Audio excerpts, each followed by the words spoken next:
There can be a range of topics to learn about in the area of finance, but one of the important topics which will keep popping up is cost of capital. Almost in every aspect of financial management, be it valuation, project financing, time value of money, or portfolio investment, you will see cost of capital. That is why, according to me, cost of capital is one of those important topics in finance that you must know. So, in order to understand cost of capital, let us first understand the term capital. In accountancy, capital used to represent owner's equity. हम जब balance sheet बनाते थे तो capital लिखते थे, यानी वो capital was nothing but share holders equity और ओनर का जितना भी पैसा इन्वेस्टेड होता था वो.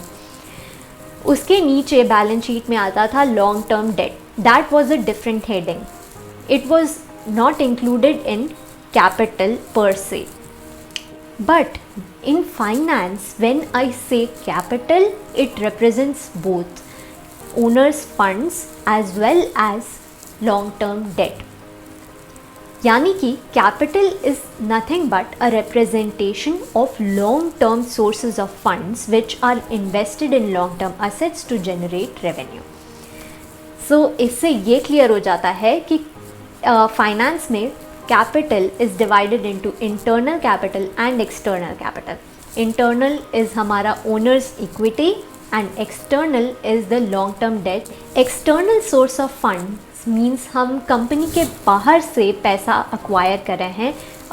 That means it is borrowed funds and hence long term debt. So ये तो clear हो गया कि finance में हम capital किसको बोलते हैं. अब आपने ये नोटिस ज़रूर किया होगा कि एक कंपनी का डेट ज़्यादा है, इक्विटी कम है, किसी कंपनी का इक्विटी ज़्यादा है, डेट कम है, किसी कंपनी में दोनों बराबर है, किसी कंपनी में डेट है ही नहीं, सिर्फ इक्विटी है. So this mix of debt and equity varies from company to company. Now this mix of equity and debt is nothing but capital structure.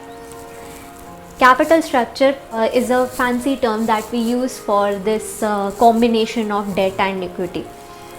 Now let me tell you that this mix or this capital structure is not a coincidence कि किसी company का ये ज़्यादा है वो कम है.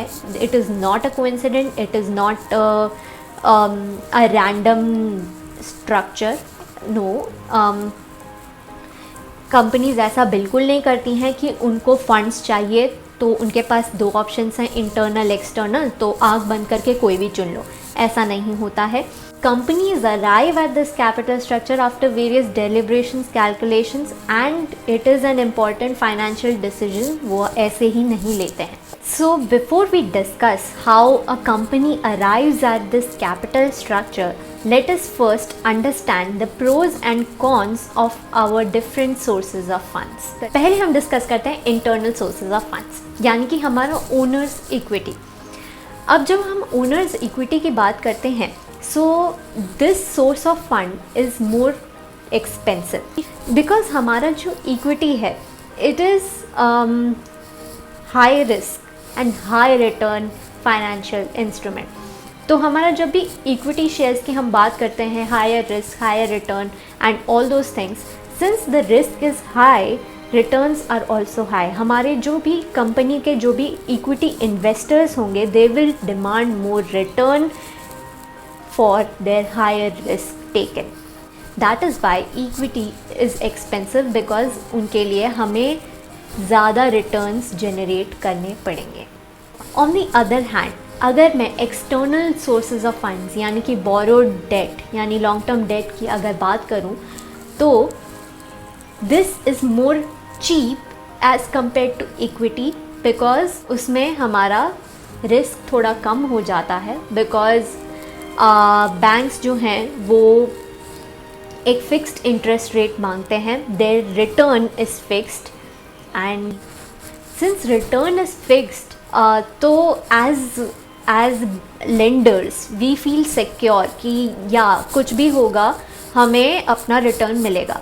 That is why the risk is partially mitigated and the instrument is low risk and low return instrument. So इसीलिए मैं जब debt की बात करती हूँ, it is available cheaper than equity. Secondly, हमारा जो debt है उस पर जो मैं इंटरेस्ट पे कर रही हूँ एज अ कंपनी, डेट का मेरे लिए क्या एक्सपेंस है?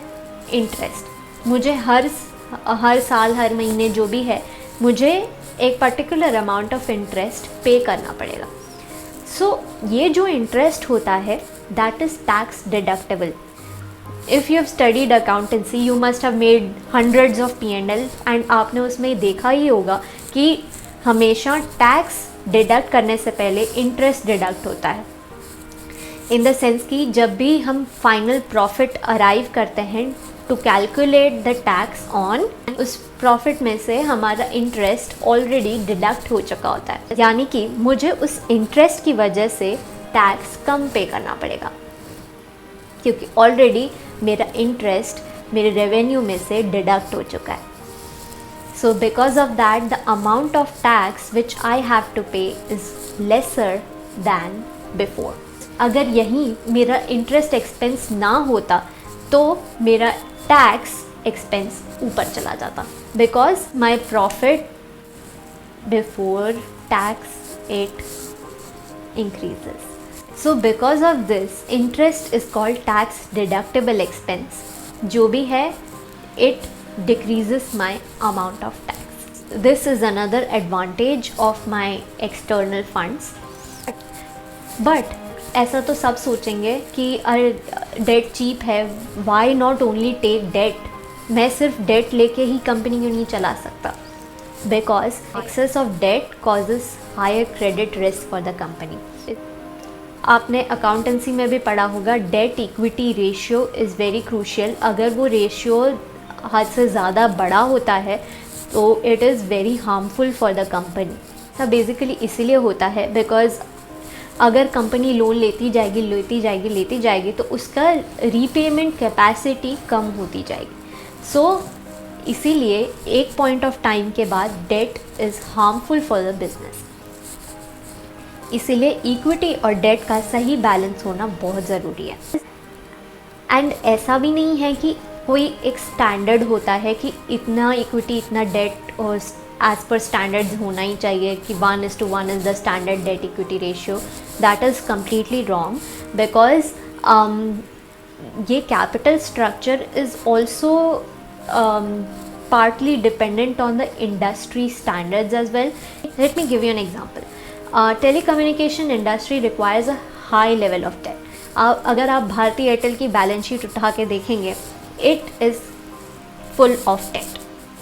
Its debt equity ratio is higher than any other company in different industry. Whereas अगर आप IT इंडस्ट्री देखेंगे तो उसमें डेट है ही नहीं, because IT industry is not a capital intensive industry. It does not require that amount of capital to work. उसमें completely equity ही होता है. So this capital structure not only varies from company to company but it also varies from industry to industry as well. Ultimate question is, what is the optimal capital structure for any company?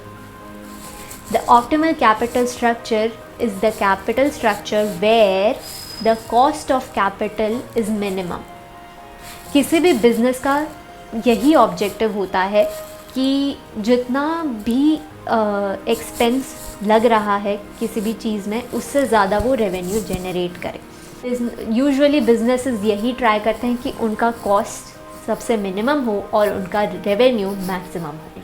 सो इस case में भी हमारा capital structure is optimum where cost of capital is minimum.